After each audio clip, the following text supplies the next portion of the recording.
जो निष्पत्ति माननीय श्री नवीन पट्टनायक नेले आमर प्रिय नेता निष्पत्ति नेला परे आमे देखुचु दुईटी जाक नेशनल पार्टी गोटे पटे कांग्रेस अन्य पटे भारतीय जनता पार्टी केते दोहली जाइछथि। गोटे पटे तो आमे देखुचु जे भारतीय जनता पार्टी किछि वरिष्ठ नेता आरंभ करदेले कहवा जे प्रत्यक्ष नुहे आमको परोक्ष समर्थन दिगला आम जानी नु नोटा जानी किंतु प्रत्यक्ष परोक्ष करी भिड़ी आनिब आम प्रथम थर देखुचु। अन्य पटे देखुचु जे पीसीसी सभापति तांकर जो मंतव्य अत्यंत हास्यास्पद सी जानी रखिबा दरकार जे बिजू जनता दल सारा भारत वर्ष में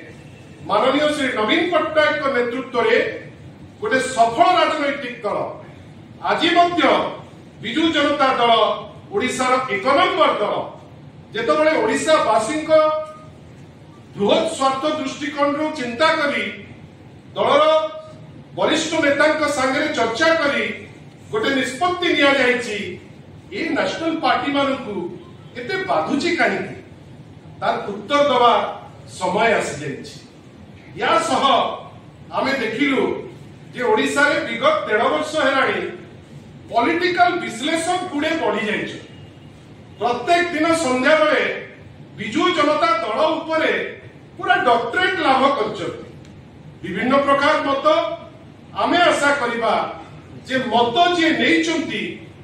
से ओडिसावासी को स्वार्थ रे जेतबेले मत नेइचंती निजे ता उपरे कोनोसी मत दबा पूर्वरु निजको थरे अनांतु सी को नेशनल पार्टी रो सपक्ष रे ताकू कहबा पाई ताकर उद्देश्य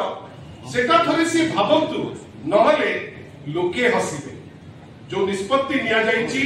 जहां वरिष्ठ नेता श्री संजय दास वर्मा आपन को पाखरे पूरा क्लैरिटी रो सह कहिसंती आमे पूरी थरे 4.5 कोटी ओडिया को तरफरु